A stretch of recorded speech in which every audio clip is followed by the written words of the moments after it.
One of our doctors feels you don't allow us to train nurses. How do we get nurses to be employed? That it's difficult to pay registered nurses. Any comment on that, ma'am? I just want to say that training of auxiliary nurses is not allowed in the government because we are not certified training institutions, and we cannot affirm whatever training you have given to say that it is it's comparable to what. And I would say that it is those nurses that we train, or those auxiliary nurses that we train, that at the end of the day go and open their own mushroom clinics and maternity homes. All right. We've still got quite a number of questions there, but of course, time is a constraint. Dr. Idowu has a budget meeting to attend. She pushed that forward just because of this and to be here. We're grateful you were able to make it here. Thank you so much, Dr. Modugo. Please, I think they deserve a round of applause.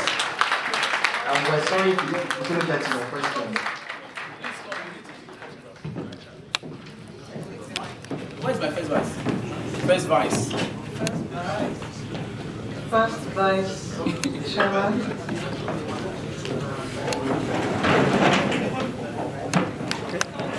We are fast, please. That Dr. Idowu and Dr. Oko has actually afforded us is the only thing we do in this AGM. I think I'm home and dry. And that was why I stood up and said that we should not put them on the spot. Agpmpn is not a transient association. Agpmpn has come to stay. And the dynamics of things is that there will always be challenges. It is the responsibility of a responsive leadership to find solutions. Dr. Abiyaku, please, can you kindly allow Dr. Idowu to be attentive, please? Dr. Oko, same to you, sir. The Ama. Please, let us sit. Let us get... Dr. Delegate will come to this. It is the responsibility of a responsive leadership to pick the challenges and find solutions to it. I will speak on Loma first. When the leadership of Loma was under our restoration, things was working perfectly because they came out with everything. The 3 color-coded nylon came for free, was imported. After a while, they got exhausted. And I will say this again, a farmer picked a hole in that, and we are sanctioned for that. The leadership thought, look, rather than being fined 50,000 for not having color-coded nylon, Agpmpn man came in. Medical Director, Loma. Yeah. Agpmpn came in that we're tired of paying fine for what we can easily afford. This nylon costs between 60 and 80 naira for production. But if a farmer comes and is not there, they charge you 50,000. Does it make any sense? So Agpmpn went into the production of the nylon. And that costed us about 9 million to produce huge amount of that. We have it and we're still having it. The 3 color-coded nylon using the quality of the then Loma. So I think it is high time for us to hand over that default for those of them that are franchised, that have integrity. They have to pull out because of some irregularities.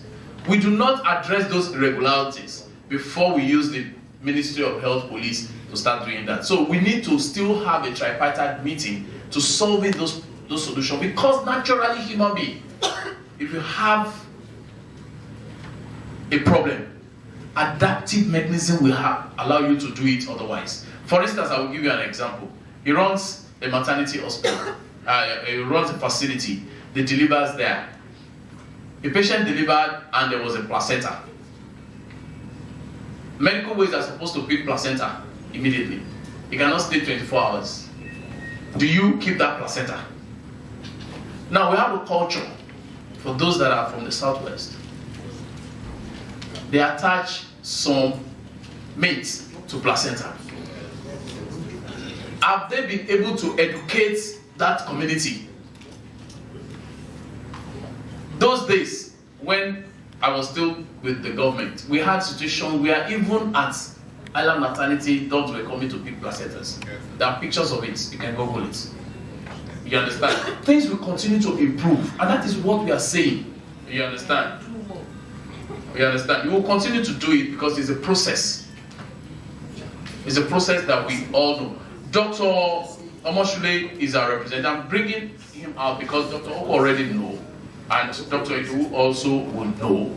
We will invite you to our zonal meetings and we address some issues. So on this note, I want us to put our hands together again for the panelists.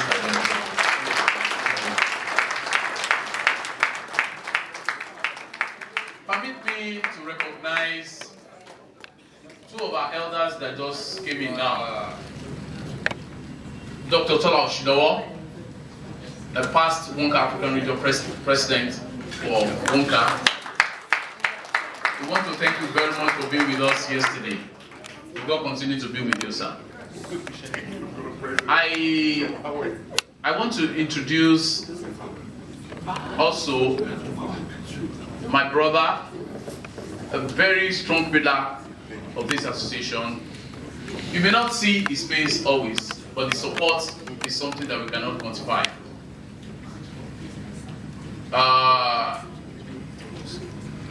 Moral support, financial support is very tremendous, and I will keep saying this because the only people that are still holding Agpmpn together, he has also been among the class. Permit me to introduce Dr. Kayode Akinlade.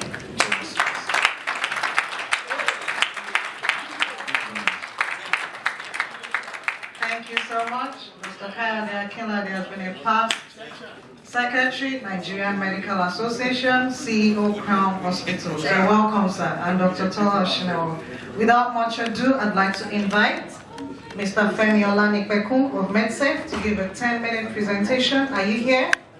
It's been a very, very tremendous experience for us. We've learned so much from the panel section and the entire lecture which you've listened to.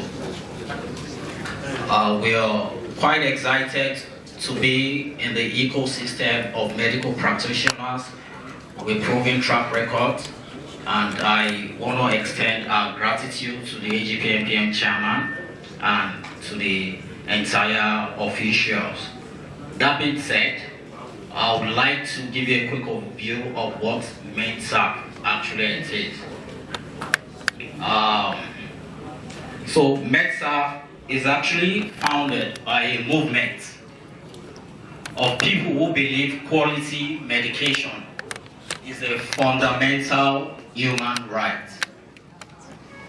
I would like to be very, very honest with you. The reason why I'm standing right here before you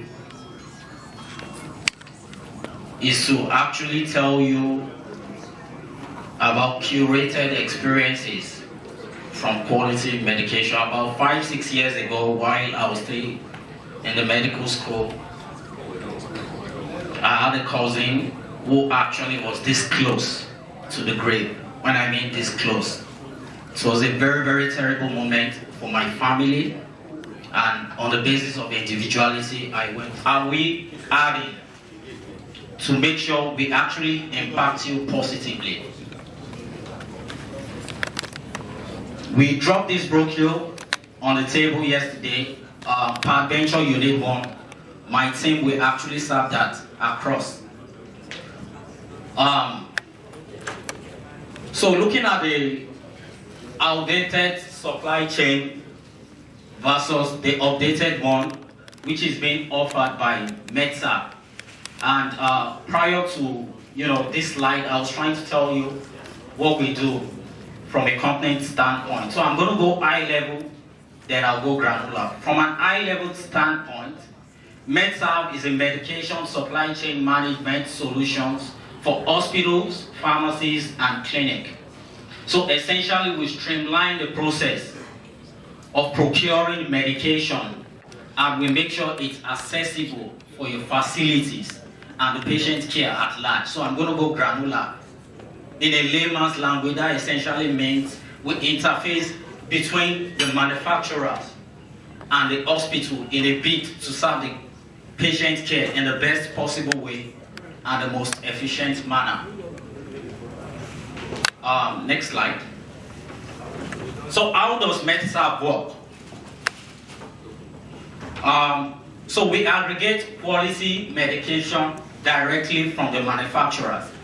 I can imagine what's running through your mind, like, okay, what's different? What makes you peculiar? What essentially do you do that separates you from the marketplace distributor? We are actually an hybrid distributor, just so you know.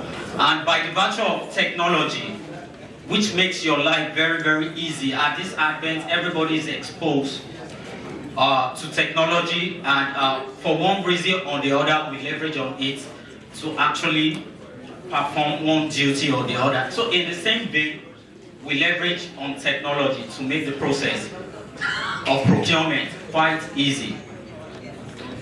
So I talked about the impact of MedServ and how we actually work. Number one, we aggregate quality medication directly from the manufacturer. Yes, you guys actually deal with the manufacturers directly. It's something, you know, pretty much peculiar with you. You talk to the reps and distributors and all of that.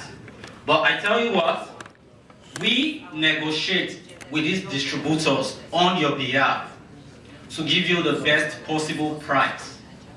Because when you talk about medication, there are three key things to take into consideration. Number one, you talk about the pricing. Yeah, I've actually met with so many stakeholders.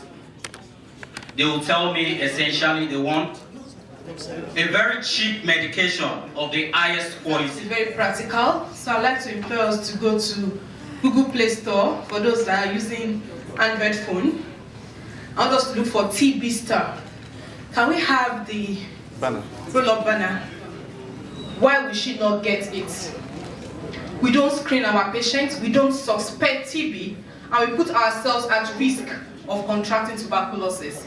In fact, it's been shown, studies by CDC have shown that the people that are least at risk of contracting TB are those who are working in TB settings, because they know the infectious disease practices, they know how to prevent themselves from being infected, and know how to protect their colleagues. So I rushed through these few slides, tell us a bit about Shops Plus and about TB Star. Our first slide, can I have the pointer? Africa. We used to be second to South Africa, but now we are leading. And mind you, South Africa has a right to more TB than Nigeria because they have more HIV. But we surpassed and overtook them, and now we are leading in Africa. I put some figures in red to show us what we are looking for. Missing TB cases. Nigeria should be reporting over 400,000 TB cases every month. Reported means that we know them and we are treating them. But we are actually reporting just over 104,000 last year. Meaning that we are missing over 300 TB cases. Our TB detection is at a pathetic 24%, one of the lowest in the world. But like I always say, the problem is here, the solution is always here. WHO calls some countries the Big Seven, including Nigeria, India, Philippines, and Afghanistan is not there. These countries have some peculiarities. They have the highest TB burdens, number one. We have the highest gap in terms of missing cases. It's one thing to have a lot of TB cases, another thing for you to know where they are and you are treating them. So we have the highest number of TB burden, we have the highest gap, and then we have the highest private sector activity. In fact, that is the reason Shops Plus was conceived by USAID. because it was said that other TB programs, where we do public and private at the same time, there's always a tendency to focus more on the public than TB cases. And I'm not exaggerating, I'm not mincing words, the figures are there to be seen. And what's more, you expect resistance among those who have been treated before. But guess what Lagos is producing? 80% new DRTB cases, 20% previously treated. And this is why, because an untreated case infects 10 to 15 people every year. And doctors are also living in these communities. Next slide, general medical practitioners.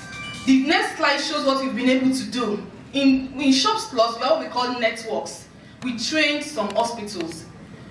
We acquired some from our partner projects. And then we got over 400 private providers in Lagos. Next slide. So we have a limited number of providers, and then we are working with them. But then, National Council of Health held in Ogun State about 2 years ago had this resolution. Are we all aware of this resolution? It's always been there that TB is a notifiable disease. But National Council of Health held in Ogun State, it says proprietors and chief medical directors of private health facilities in Nigeria should ensure compliance with existing law to report and notify all TB cases managed in their health facilities to the State Tuberculosis and Leprosy Control Program for transmission to the National TB Program.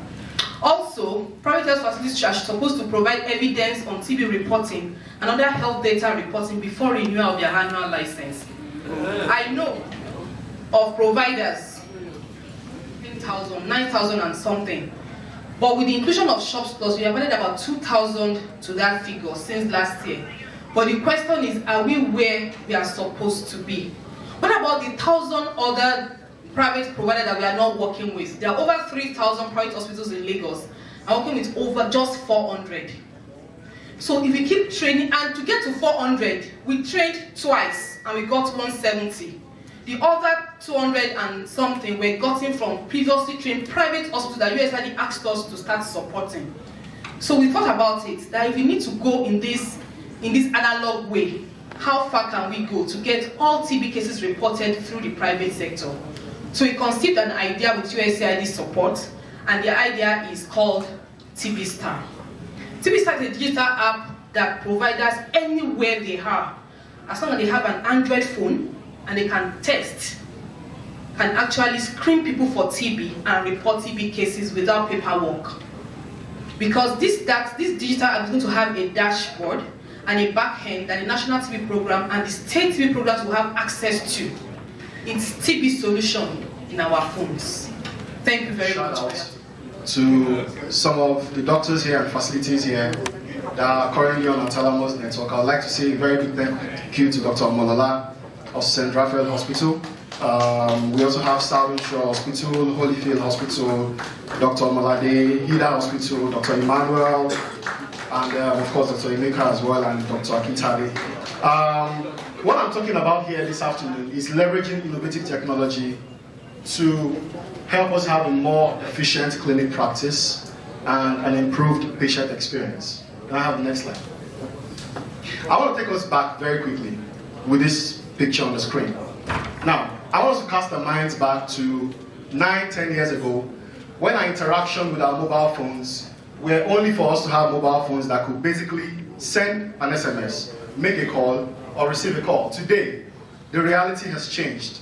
Our mobile phones can do a lot more than just take calls, make calls, or send SMSs. There are lots of things that we can do on our mobile phones. We can book flight tickets to British Airways without having going to a British Airways office. Next slide. So we've seen digital transformation in telecommunications, we've seen digital transformation in commerce, where today most businesses are being run online. On Instagram, we have the Jumias, the Amazons, and all those online platforms that allow people to seamlessly order goods and services and also have those services delivered to them in their locations. Next slide. We have also seen digital transformation occur in transportation. Prior to now, if you need to take a flight to the airport, you need to get to the park, take a yellow taxi, and then get to the airport. But today, the story has changed. You can order an Uber, a Taxify, or a boat, have them come pick you from your house. And we've also seen smaller companies like our Okada, as we used to know it.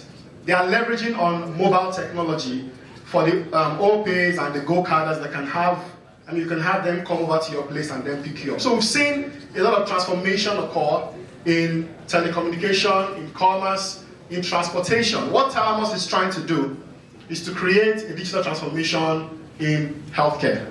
So what we want to do is to move clinics, practices, hospitals from paper, and not just paper, from also computers as you know them to be, your desktops, your laptops, to mobile. So what we say is any technology that is not leveraged on mobile is not a technology of the future. Next slide.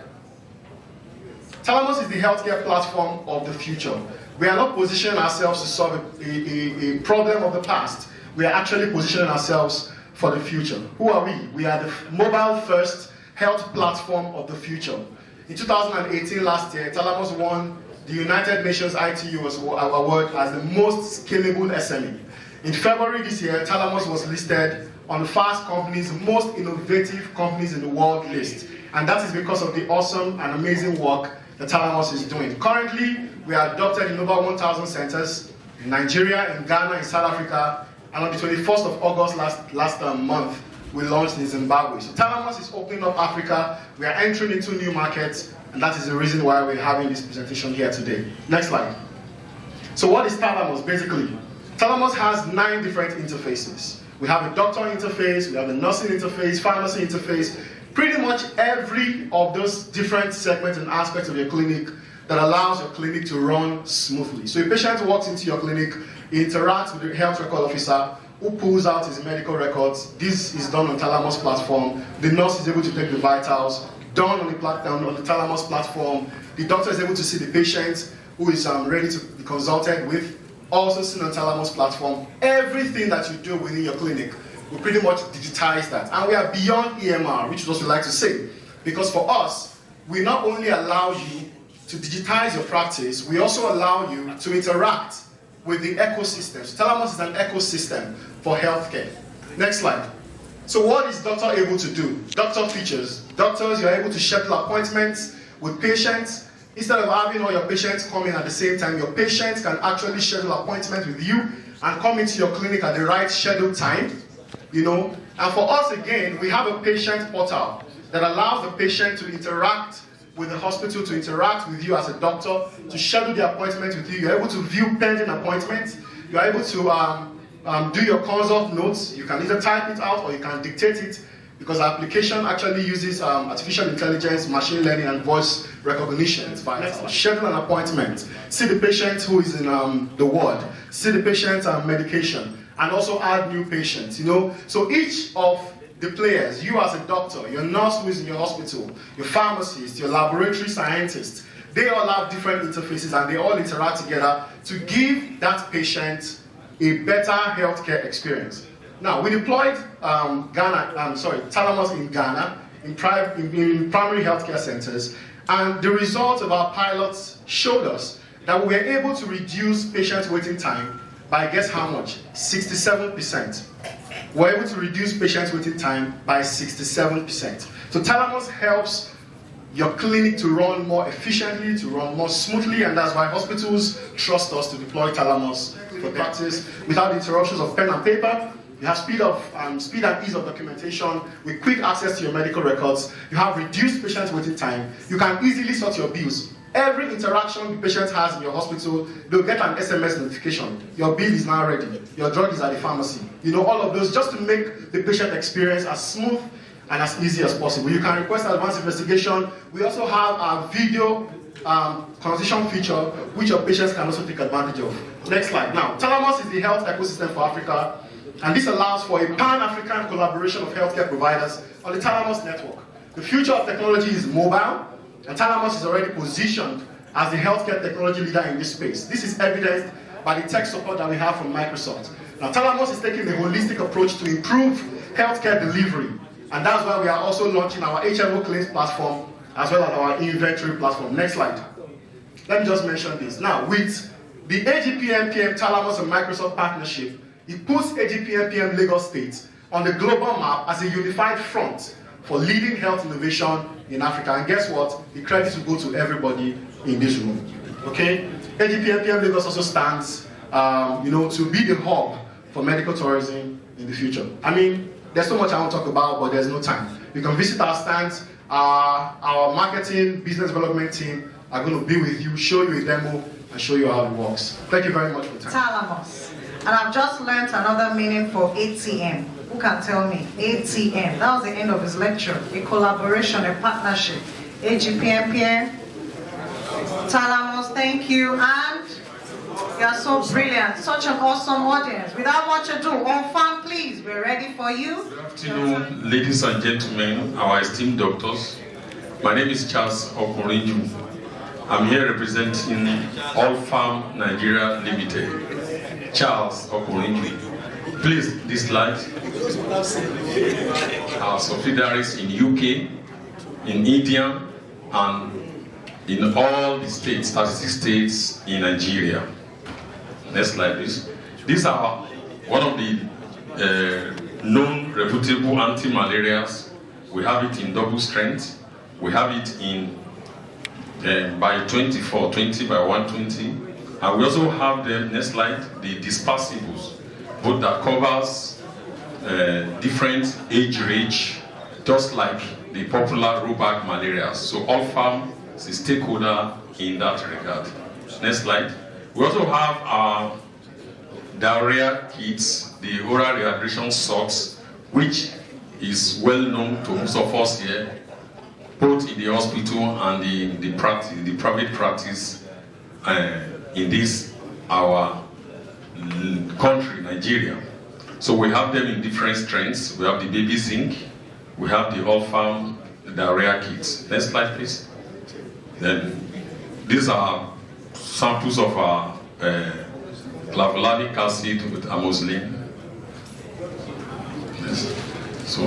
So these are part of our oncology brand. These are popular brand of cephalosporin, ultrazone, asketrazoline injection, which is also potent and effective. Apart from that, you can see 27% abnormal vaginal discharge, pains during sexual intercourse, itching and irritation of the vagina. About 66% of these are treated with vaginal issue. So it calls for serious attention.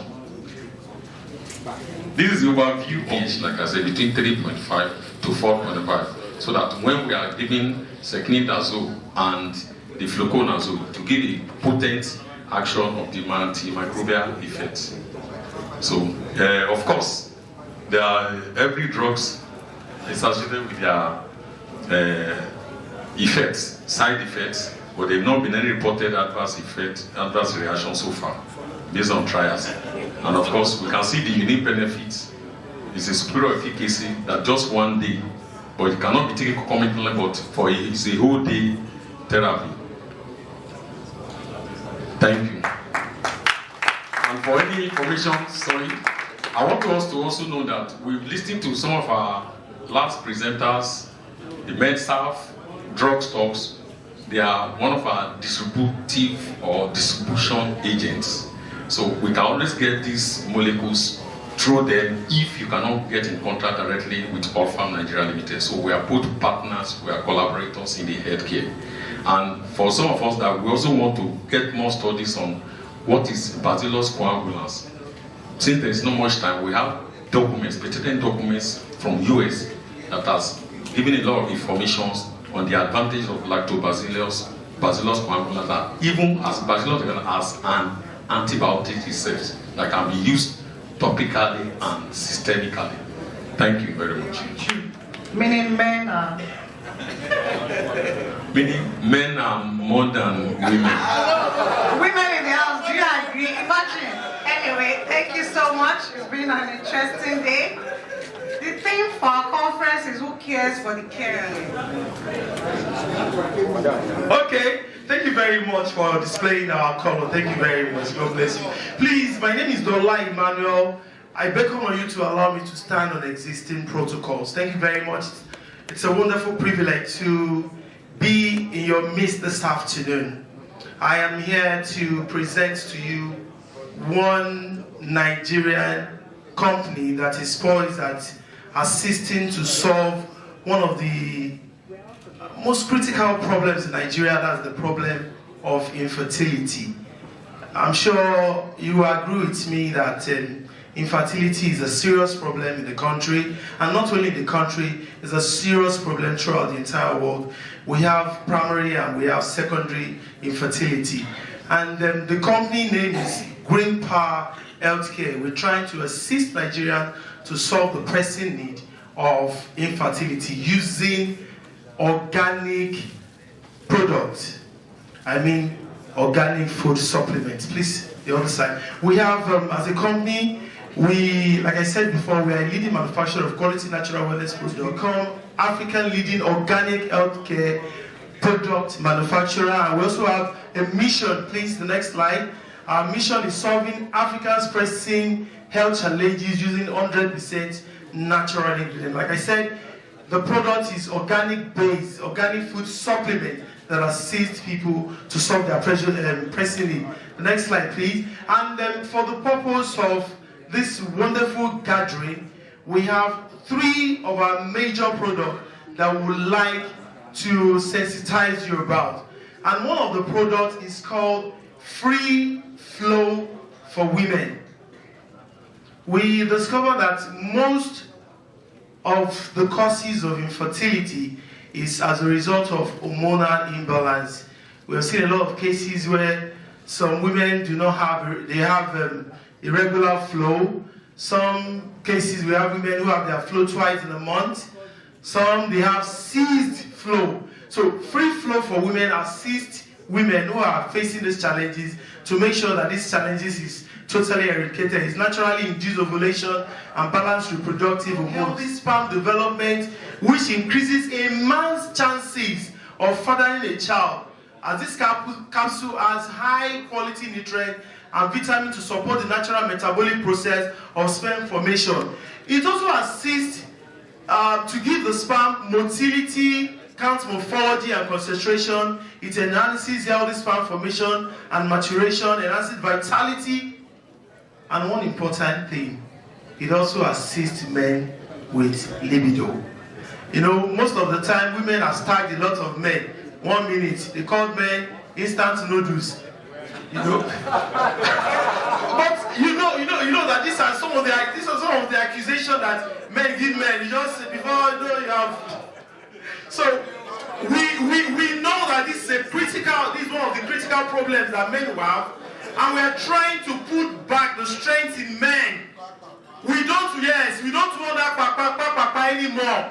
We want to show these women. In fact, we're trying to see if we can do it. We are busy. We want to try and see if we can do it. That sometimes the women will start complaining. Now, God, do you want to kill me? So that is one of the things that Free Flow for Women, Free Flow for Men, help us to achieve. Next slide, hydrosulfines, please. Caused by hydrosulfines.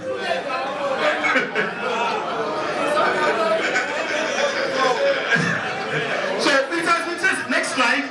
This product, you know, one good thing about this product is it has been tested over time.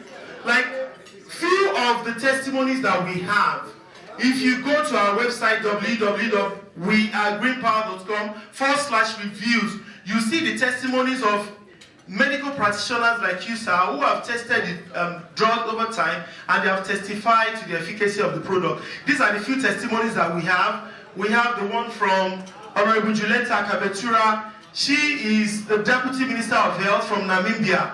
And we also have, you know that these testimonies, if we are not sure, we will not put the names of them. Like the second one, that's Mrs. Efedede Onojite, 2016, the Commissioner of Police wife. That's there. It's written there. And coincidentally, I supply the drugs to Area F in Ikoyi. She used the drugs and she confirmed to the efficacy of the product. And one other good thing about, next slide, about this product is we are happy that this product is made by a Nigerian and is made for Nigerians. And we're also happy that aside from Nigerians using the product, we have also spread our tentacles to other parts of Africa. We are present in Liberia, we have presence in Togo, we have presence in Cote d'Ivoire, we have presence in Ghana. But we have clients who are buying the product from outside the countries like Germany, Canada, and America, but we are yet to have a presence, to have a supply in this place. Next slide, please. And finally, sir, ma, we know, like I said before, when it comes to infertility, there's a big issue in Nigeria, in Africa, and all over the world. But we know that we cannot do this alone. That's the reason why we are here. Please, we beckon on you to please assist us, if not to totally eradicate this problem, but bring it down from the statistics that we have now. Thank you very much.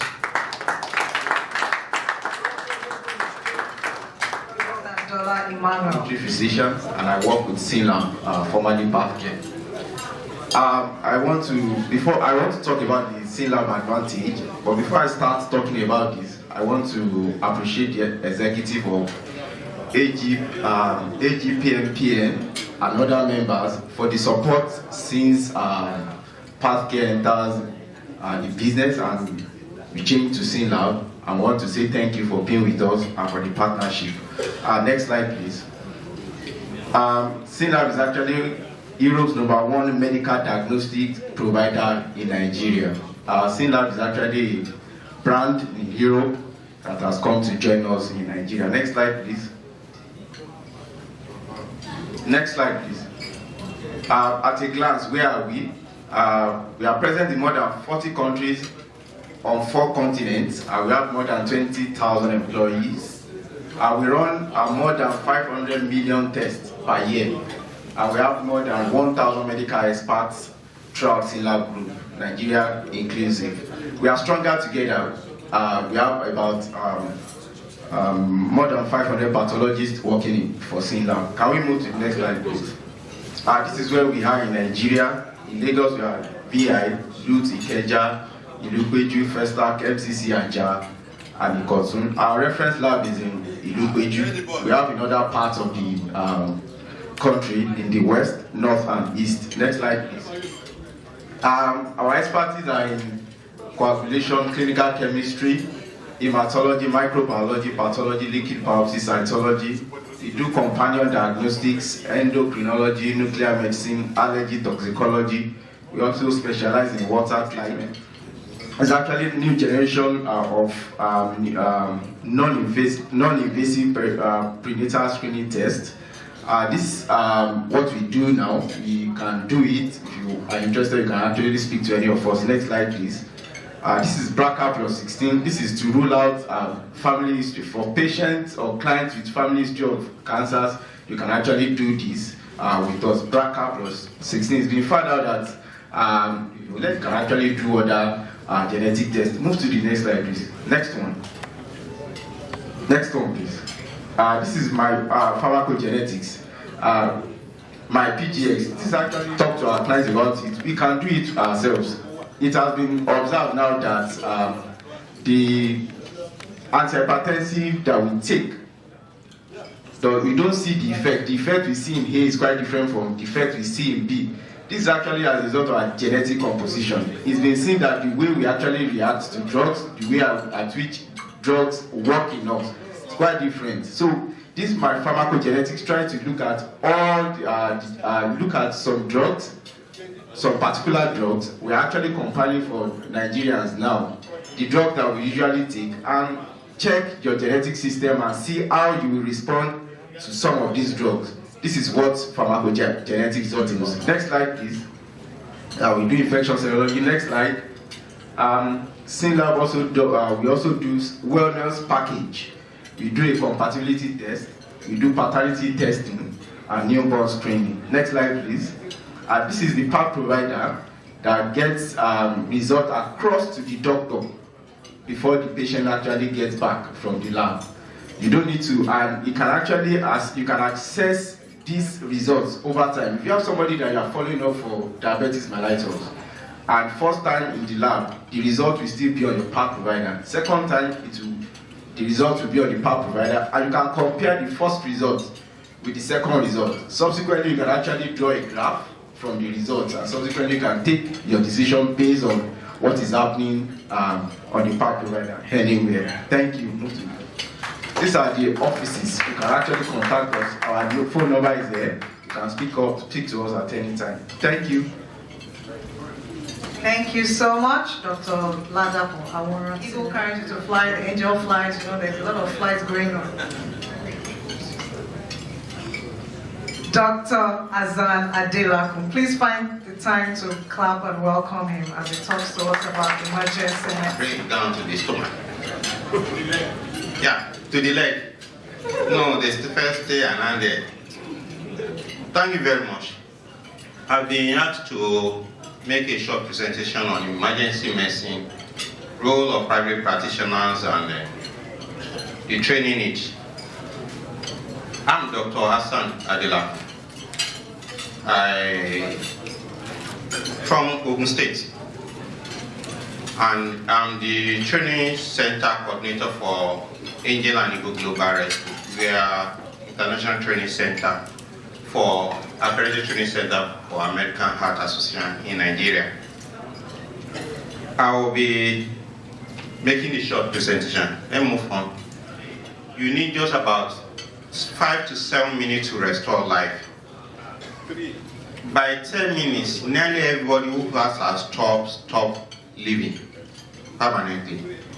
Because by that 5 to 7 minutes, usually irreparable brain damage tends to set in. Because of that, we do not have so much time when there is emergency. Basic life support is what that you need to do to restore life within minutes. Then have stop beating. Next slide, please. We are getting cure for them. And most deaths will then be sudden death, accident, or things that we just need to do something fast to prevent. So that at a time we may have to choose, I want to die, I do not want to die. Now, a lot of things are going on. As of now in the United States, people are preserving their whole body. With $200,000 US, the whole body will be preserved for eternity. After death. After death. Because people are already thinking that even though our science now is not able to restore life, prevent dying, death, but later in life, we may be able to reverse death if for people that have been died for long. So far as the brain is intact and the body is preserved. And this is happening now. Next slide. That now brings us to emergency medicine, which is also known as accident and emergency medicine, which is a medical specialty concerned with care of illness, injury requiring immediate medical attention. Emergency physician care for unscheduled and undifferentiated patients of all ages. The real world that is unscheduled will not be there, you can't plan for it. And undifferentiated, they come in all shapes. Infant, children, adults, pregnant, toddlers, anybody. Next slide. The objective of emergency care, medical care, is for the year was 2012. Is even from Africa, Mamba Fadras. He was playing, I think it was the FA Cup between the Bolton Wanderers and the Tottenham, and the man slumped. His heart stopped beating for 78 minutes while he was being resuscitated. He was said to have received between 17 to 18 shocks. As of today, he's still alive. He's no longer playing active football, but was re-employed in administrative capacity at the time in Bolton. At the time he got married, he had a baby, and he went back to school, and as of the last time that this information was monitored, he was a coach, a football coach in UK, and has no pulse. How to do proper chest compression for the person, and how to give breath. And you're also equally going to be taught what to do on how to use defibrillators. Then the other thing I also want to talk about is the advanced cardiovascular life support. advanced cardiovascular life support is of two prongs. One is what you do when basic life support has failed. What drug do you use? What other method? Intubation. How to use manual defibrillator. But the more importantly, the function from experience is what is known that in 80% of instances, the so-called sudden cardiac arrest show signs 8 hours before the death occurs. So our ability to be able to detect what are those signs, what are those handwritings on the wall, if you're able to pick it, then you'll be able to know what to do to shift. I don't, but pediatric life support has really assisted me in just knowing what are those silent things that you need to look for to be able to make diagnosis whether the patient is having lung tissue disease, that is common example being pneumonia, cases of asthma attack, croup, which is upper airway obstruction, or just having disorder of respiration. Ed Clinical Services, Lagos State Accident and Emergency Center, Dr. Diolu Arogundade. A round of applause for him, please. Dr. Diolu Arogundade, please. Vivian Nwaka. A round of applause. Is she here, please? Okay, negative. All right, we had fun learning from Mr. Femi Olanipekun earlier. All right, from the Cardinal Academy of Emergency Care, Dr. Busuyi Alabi. Dr. Busuyi Alabi, please. Thank you again, Dr. Azan Adelako, for the lecture and the enlightenment. He encouraged us to do everything we can do. Improve yourself to help others. So with us here is Dr. Diolu Arogundade, the Ed Clinical Services, Lagos State Accident and Emergency Center. You're welcome. And Dr. Busuyi Alabi, Cardinal Academy of Emergency Care. Once again, if you have questions, please write them down. Give to the lady in blue shirt, t-shirt, yes. So, quickly, sir, Dr. Diolu Arogundade. We're talking of the role and training of private practitioners for emergency medicine. So, where are we now? Thank you very much. Yes, sir. I should say that we have moved along, but we are not yet where we should be. I am with the Lagos State Accident and Emergency, so we basically see trauma as it is. WHO says about 5.8 million people died from injuries, 300, 400 emergency room deaths. In a city of about 20 million people, there's just so much that the state and the government can do. It means that the very bulk of emergencies that are going to be saved are going to come into the hands of the private practitioners. I mean, if you walk a street or two streets, usually you see a hospital or something. Those are the people that can be there immediately, and those are the people that need to know how it is done. Now, I'll tell you a very quick story to underscore the importance of it. I know that as we speak, many people attend to accidents, traumas from road traffic accidents, and other injuries. But for the most part, what most of us do is just set up a line. But in 1976, somewhere in Nebraska, an American orthopedic surgeon was flying his family. He flew himself, his wife, and his 4 children. Unfortunately, the plane crashed in a cornfield somewhere in Nebraska. And he lost his wife in the process and got 3 children that were severely injured. At the end of the day, he concluded that he was able to provide better care for his family than the care they got in the hospitals when they eventually made it to the hospital. And this led to the path of the ATLS training. Now, people have realized that beyond what the everyday approach to injuries, there are certain things that kill the injured patient very quickly. And based on that, the ATLS principle was developed. The ATLS principle has what we call the primary care and the secondary care. The primary care aims to identify the life-threatening issues with the patient and take them away. And interestingly, the first one of them is not circulation, it's not bleeding. As important as it is, it's been demonstrated that people that have obstructed airways die faster than anybody else. And then the next thing is breathing. And these has all been put into a program of training, just simple methodology of approaching the injured patient, and that we can all learn. But for the most part, many doctors don't, we know a lot, but we don't have that methodology, so we don't approach them very well. Now, it will also interest you to know that of those that will die from an injury or road traffic accident, 80% of them will die within the first few hours.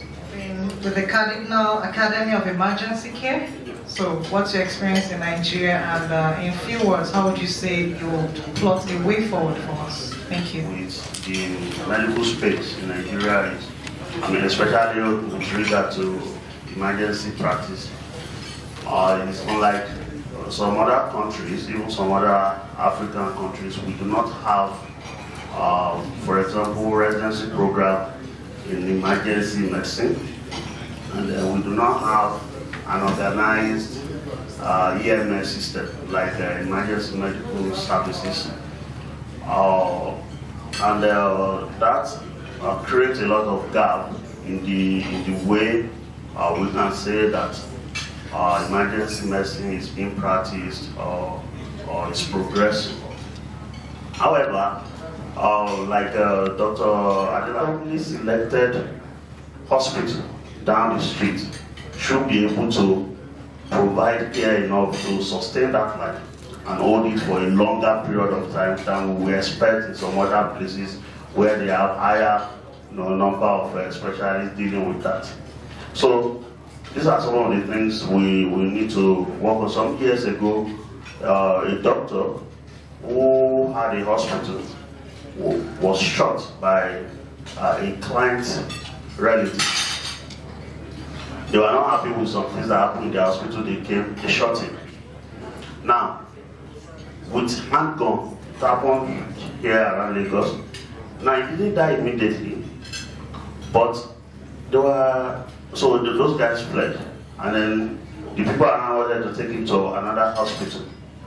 Then he was still conscious enough to talk. He was still conscious enough to say, no, leave me. Okay, so maybe he was already bleeding internally there and all that. But eventually they took him to another hospital. There was delay, and then there was delay, and then he died.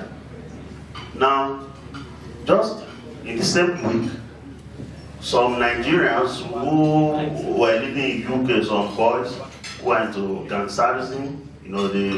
They got shot. One of them got shot. Nigerian and kids for Nigerian parents who were living in the UK. They got shot in a supermarket. They chased themselves into a superstore, and the guy got shot. And then right there, they called the EMS. They came in there, performed emergency procedures by paramedics, EMS, and then eventually they stabilized. They took him to the hospital, and he's alive. So now that tells a story of the wide gap we still have in Nigeria. So I highlighted about maybe 10 to 12 procedures from thoracotomy, chest decompression, airway management, everything that is needed to save that life in the immediate time. Close your eyes, pick the next hospital down the street here. You will also be certain that those skills are not there. Dr. Busuyalabi, how your trainings have helped to close the gap or reduce the lacuna, so to speak? I firmly believe that one of the best jobs that you can get in life is to be a teacher, because if you direct pleasure in the good of others, sometimes you get feedbacks and you feel very much happy. I won't be able to know how much my impact is now, but one thing that is certain is that my organization, Angel and Eagle Global Rescue, have been able to train thousands of healthcare providers in Nigeria and across West Africa sub-region. And then now and then you get teach kids out, people will tell you, like at Police College in Ikeja, I trained some people some few months ago, and somebody just sent me a message, oh, this thing happened again, normally the patient died. He was so much surprised that this thing works. And I told them, yes, this thing works. It's not, we are not asking, it's not even rocket science.